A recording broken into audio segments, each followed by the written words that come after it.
In the business world today, it's so easy to get completely lost in the weeds, right? Just managing one project after another. But what if I told you the most effective leaders, they aren't just managing projects anymore? What if they're orchestrating them?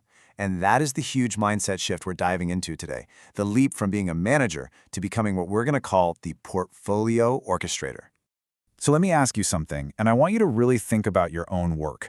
Are you just ticking boxes, getting projects over the finish line? Or are you a step above that, strategically weaving every single action into a much bigger vision for the future? That one question, it's at the very heart of everything we're about to talk about. So why is this shift so important right now? Well, it all starts with just understanding the unique pressure cooker that is the modern leadership environment. It's a different beast altogether. Okay, I want you to picture every single initiative in your organization as a single thread.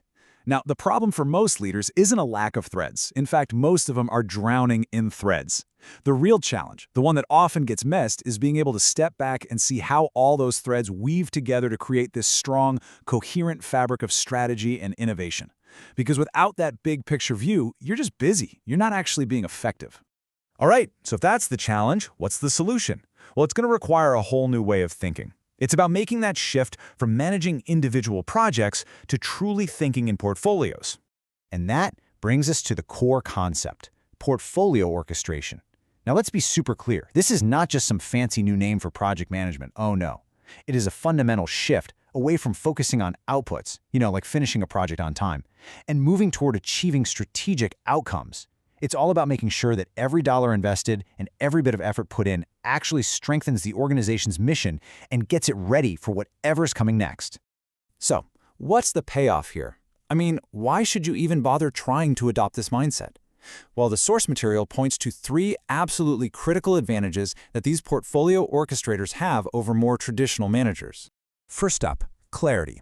Suddenly, you know exactly which initiatives are going to have the biggest strategic punch. It makes it so much easier to decide what to fund and, just as importantly, what to put on the back burner.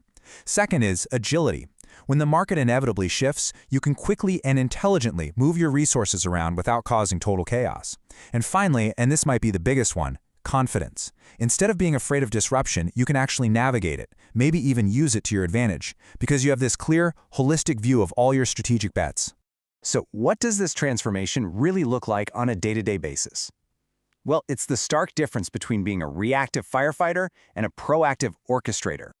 On one side, you've got the reactive manager. They're totally consumed by outputs, juggling a million different projects and constantly putting out fires. It's a game of survival. But then, on the other side, you have the proactive orchestrator. Their focus? It's all on the outcomes. They aren't just managing tasks, they're conducting a whole portfolio of investments. They stop reacting to the market, and they actually start working to shape it. That is the leap. And make no mistake about it, this isn't some optional, nice-to-have skill we're talking about. This is quickly becoming the new, non-negotiable standard for what it means to be an effective leader. And if you're sitting there thinking, oh, this is some abstract idea for the distant future, think again. The source material actually puts a date on this shift. 2026. This is not a prediction for a decade from now. This is a direct demand on leaders today. The need for this kind of strategic orchestration is here, and it is urgent. And really, it all comes down to this one powerful idea. Change is the only constant. It is going to happen, whether we like it or not. The ultimate test of your leadership, the very essence of being a portfolio orchestrator, is how you harness that inevitable change to create real, lasting value. So the question I want to leave you with is this. Are you just reacting to the future, or are you going to be the one to orchestrate it?